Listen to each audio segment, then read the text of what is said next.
Hi there everyone, welcome back to another video here on We're Yard. And I hope I find you well. It's great to see you. And today we're going to be doing a bit of fun. And this is going to be another one of those top 10 favourite locomotives. The Bachmann one went down really well. So I thought I would take a look at another one of my favourite manufacturers of ready-to-run locomotives. And that is Heljan. I'm going to be picking out 10 of my favourites, and I'd love to hear from you throughout this video. If you want to leave a comment down below, I'd really love to know what your top 10 favourite Heljan locomotives are, and certainly as we go through this, see if you can guess what my favourite is going to be. So in association with Train-O-Matic, makers of DCC decoders and accessories designed by enthusiasts for enthusiasts, and with the additional support from PD Models, makers of a range of 3D printed models and kits suitable for N-Gauge and 00, let's take a good close look at what I've picked as my festive favourite Heljan Top 10.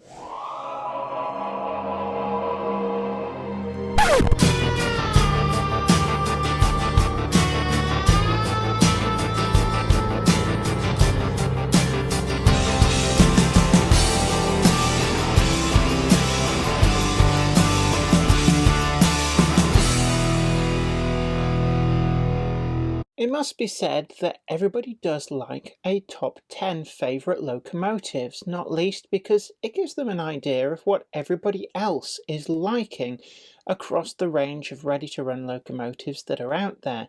The last video I did really well, and I guess that it's an obvious progression to take a look at some of the other manufacturers of locomotives in my collection. So today I thought that I would take a look at my top 10 favourite locomotives from Heljan. The first up is the Class 15. This is a locomotive which actually escaped being in my collection for such a long time. And when I did finally get it, I did leave myself wondering why I hadn't got one sooner. It has the characteristic heavy chassis of all Heljan locomotives, which means that it gets exceptionally good grip, and the heavy-duty motor that's in here, although a little bit on the noisy side, has proved very reliable. The Class 15 is a type of locomotive which in reality was not very successful. It had a huge number of problems with its Paxman power unit, not least that the cylinder head tended to warp, and coolant contamination of the engine oil would cause premature failure of the power plant, which is a very expensive problem to have to deal with. Initially intended to be part of the pilot scheme, there were a number of follow-on orders for this class of locomotives, but ultimately it all just proved to be wasted money. With a road switcher layout that's actually far more common on American outline locomotives, this was one of two similar looking locomotives that had the cab offset slightly from one end. The only problem with this road switcher design was that actually all it managed to do was give poor visibility in both directions rather than the one direction commonly associated with the Class 20. So really it stood at a big disadvantage from that point. Quickly all withdrawn, none of them actually carried their tops numbers in BR service, although 4 of them did get to last somewhat longer in terms of carriage preheating units. With their traction motors removed or isolated, they would be parked in the carriage sidings and used to preheat the coaches in winter. This ensured the survival of one of the class members, which had quite a checkered history in preservation, but is now being restored at the East Lancs Railway. This particular example I was drawn to because of the BR double arrow logo. As far as I'm aware, none of these locomotives lasted long enough to get BR blue, although in preservation the preserved example did sport a rail freight triple grey livery, which did also feature a rather strange oversized BR double arrow logo as number 15033, although it was never a livery carried in frontline service with BR. So I'm quite happy to put the model in at number 10 in my top 10 favourite Heljan locomotives. At number 9, it's a very, very recent release from Heljan. This is the AEC Railcar, and this was part of the modernisation plans of the Great Western Railway. The idea was to reduce running costs as well as modernising commuting traffic, and these were great for small branch lines that were low traffic, although a number of these were also used on high-speed express purposes, so they did get around a lot. Very much the forerunner of the more modern DMU, what is classed as the first generation of DMUs, these really blazed the way. Inspired heavily by the German flying hamburger trains, they featured some very boxy angular streamlining, very reminiscent of the Art Deco style that was big at the time. A number of these did manage to reach preservation, and this particular one, I believe, is a model of one of the preserved examples. The lighting functions on this model are quite extensive, although primarily designed for use with an ESU type decoder. I did struggle in the review to get more than 6 of the 10 lighting functions working, but overall I was really pleased with the model that Heljan have managed to bring to the market with this, so I've got no qualms of adding it in at number 9 in my top 10 Heljan locos. At number 8, I go to the Class 27. Both the classes 26 and 27, as well as the 33, have long been a staple of the Heljan fleet, and I do have examples of all 3. But for this, I think that this particular livery on 27001 is one that stands out. I do like this earlier green, but with the full yellow ends, and for me, tops numbers win it hands down every time. The factory weathering on this particular example I did find quite pleasing, and that was reflected in the review video that we did of it. When it came to deciding between the 33, the 26 and the 27, there wasn't a huge amount in it, but for me, the factory weathering and this particular interesting livery just swung it for me, so I put this 27 as my number 8. When it comes to number 7, this is surprisingly the only steam locomotive to feature in my Heljan top 10. For other manufacturers that would be something of a revelation, but it has to be said that Heljan do tend to major on diesel locomotives, and the steam locomotives are very much more of a rarity. The 1366 tank locomotive I think has a particular charm to it, and Heljan have captured this unusual Great Western Railway prototype very, very well. More at home shunting on the Weymouth Quay tramway, these also found fame or notoriety among some model railway circles as the locomotives that displaced the BT well tanks on the Bodmin and Wenford Railway. There's a wealth of detail on this model, and I found particularly the DCC fitting to be pretty straightforward, with a 6-pin socket hidden away underneath the bunker that was easily accessible. Overall, it has that smooth, sweet motor and final drive that Heljan models are famous for, and I've got no qualms to put this into my top 10 at number 7. For number 6, I turn to a locomotive that outwardly looks very similar to our number 10, and this is the Class 16 diesel locomotive. Heljan produced a model of this, and at the time it went very much unnoticed underneath my radar. But subsequently, a number were found in stock at Heljan, and I was able to secure one long after they'd sold out everywhere else. And I must say that for me, even though outwardly this shares a lot of similarities with the Class 15, I found this model even better. There was just something about it, the quirky charm. And in reality, these were probably one of the least successful locomotives of the early BR period. Only 10 of them were built, and even though the Class 15 was deeply unreliable, these basically went, "Here, hold my beer," and went one step further. They suffered with poor ventilation in the engine room, and that just compounded the problems with that Paxman power unit that meant that engine seizures were even more common on this class of locomotive. The model from Heljan, though, suffers none of those shortcomings, and I actually found that its functioning on the layout was silky smooth and bulletproof reliable, and for that I'm happy to put this in at number 6.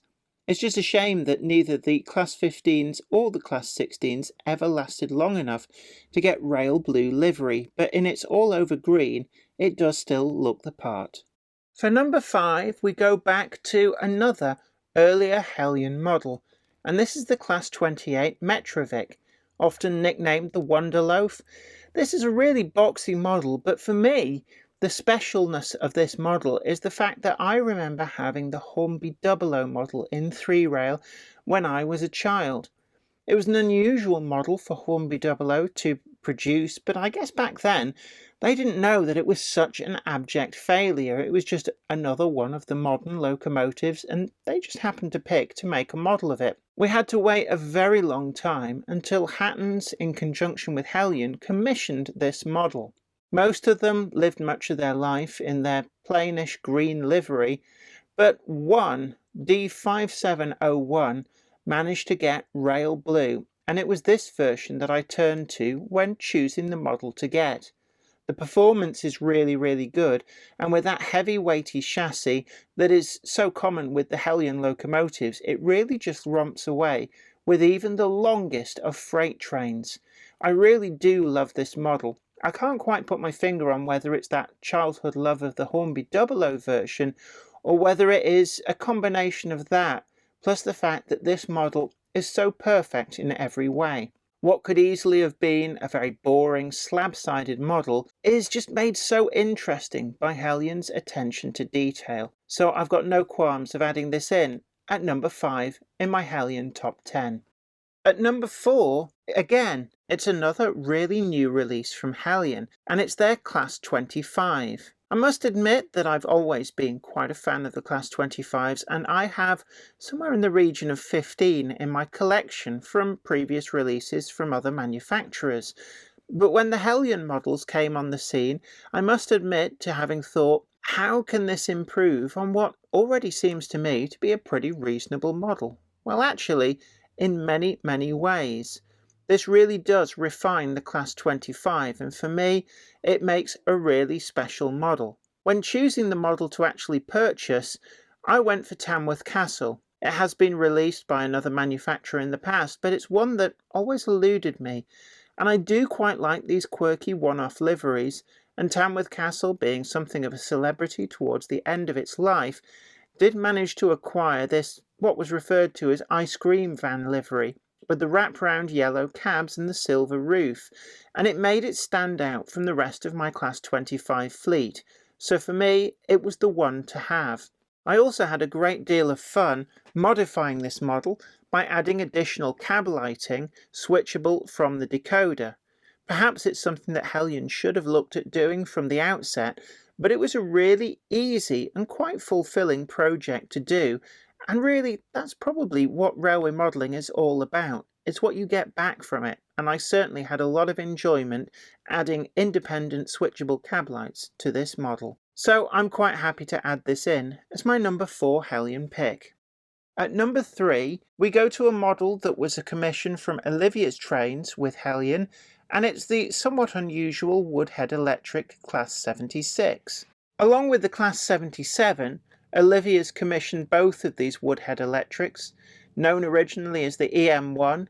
These were the workhorses of the Trans-Pennine route, but the system was a victim of its own early success, quickly outpaced by AC technology, but with limited geographical area, with the line from Manchester across to Sheffield and on to Wath Marshalling Yard, these were always going to struggle with longevity. When passenger traffic was withdrawn from the Woodhead route and the Class 77s sold to the Netherlands, the writing was always going to be on the wall for these Class 76s. They struggled on into the 1980s and became a victim of political circumstances. A combination of the miners' strikes, which pretty much wiped out overnight the traffic that they were due to haul, as well as the pro-road, anti-rail lobby of the governments of the time, there was no desire to upgrade the route to AC electrics, so it was just closed en masse, and it became one of the last major trunk route casualties of the British Rail era. Only one of these locomotives survives in its entirety, and bizarrely, it doesn't even have its traction motors, which means it could never run under its own power. It always struck me as a little bit surprising that when the others were scrapped, nobody thought to save its traction motors to fit back into the preserved example. Technically, it could run on the Tyne and Wear Metro, although I suspect that somebody with a heavy hand might be able to put the lights out all over Sunderland if they tried to notch this thing right up under the wires. Even so, it is perhaps sad to see that the locomotives were unceremoniously all cut up, even though it's rumoured that the Netherlands State Railways did try and buy them, but perhaps BR was embarrassed to admit that the excuse they'd used to withdraw the class and close the route en masse that the equipment was life expired would soon wear a little bit thin if they were to be all sold for further use in the Netherlands, so the sale never happened, and all bar the one preserved example were quickly cut up. At the number 2 slot, I've gone for the locomotive which for a very long time I've regarded as being the benchmark of the Heljan mechanism. The Class 05 shunter is quirky in its own right, and the cab in particular on these models is really well done with the flush glazing that earned them the nickname of greenhouses, so well realised by Heljan. I have 2 of the Class 05s, but for me, I really do love Rail Blue. It's just a shame that Heljan have not brought out 05001, the single lone example of the Class 05 to gain a tops number, but that would involve tooling up for a cut-down cab, as the locomotive itself was modified for running on the Isle of Wight railways. I actually use these to test track work because they are so pleasurable to run, such as the silky smooth mechanism, and it comes therefore as no surprise that this is number 2 in my Heljan top 10 list. What could possibly be number 1? There are so many Heljan locomotives to choose from, and I think a lot of people may be screaming at the screen that there's quite a few that I've probably missed out. What would you have put in your Heljan top 10? I'd love to hear from you in the comments down below, and I'd love to hear whether you agree with what I've picked so far, or whether there's certain locomotives that you think really shouldn't have been in this top 10 and there should have been other locomotives there instead. Also, have you guessed correctly what is the number 1 in my Heljan top 10? Well, if you guessed the Class 07 shunter, you would be correct. And again, this is another factory finished weathering that really does work so well for me. 07009 in this resplendent dirty livery really does look the part. The Class 07 has the same silky smooth mechanism that the Class 05 has enjoyed, but there is something about the quirky charm of these locomotives that were brought in to replace the Yank tanks in Southampton docks, and as such have a much shorter wheelbase than the Class 8 shunters that just couldn't access all areas down there. Originally there were 14 of these built, but I believe only 12 have ever carried a tops number, and one of those only really in preservation, 07007. But they were very successful despite running hot axle boxes if used for prolonged high-speed running on the main line, and that meant that these were something of a nightmare to get back to and from Eastleigh for maintenance, as they had to be shipped by road. And in fact I believe that they were some of the first diesel shunters to start the trend for being moved around the country by road rather than under their own power and with rods removed in freight trains. Luckily Heljan have got the most out of this tooling and producing both versions, the V1 and the V2, which essentially is the dual braked or the vacuum braked only versions. They have put out a lot of different versions in all of the liveries that they have carried, from private owner, because a lot of these did get sold on for use by industrial concerns, as they had a lot of life left in them, even as traffic in Southampton docks was declining. Heljan have already announced another batch of these locomotives, and I'm really looking forward to getting my hands on more of these to swell my current fleet of 3 on Weir Yard. And that for me is my top pick. For me, it just is a perfect locomotive. I always have a soft spot for small shunting locomotives, but for me this really has the quirky charm and the performance to really hit all of the right pleasure buttons, and I've got no regrets of putting it in at number 1. Well, I hope you really enjoyed that video. Did you agree with my top 10? Or is there some glaring omissions that you think I should really have picked and put up there as maybe even my number 1 slot that I've completely missed out? I would love to hear from you in the comments section down below, and I do read every single one of your comments. But until next time, don't forget to check out our merch store down below for that amazing range of bespoke t-shirts, hoodies, stickers, mugs, and also don't forget that my books are still available too. But until next time, you take great care of yourself. And this is me, Jenny Kirk, saying happy modelling. Bye for now. Today's video is sponsored by Trainomatic, makers of DCC decoders designed to be fully compatible with every manufacturer's locomotive. Visit train-o-matic.com to browse the full range and see what they've got suitable for you. Today's video also comes with the support of PD Models, makers of a whole range of 3D printed kits and accessory detailing that brings something special to your model layout. Available in a number of different scales and gauges, this range is sure to have something for you, so check them out at the affiliate link down below to see what they have got today to make your model layout something special. PD Models are also well known for their museum quality models that can be made bespoke to order, so do contact them if you have some specific requirements and see if they can do something special for you.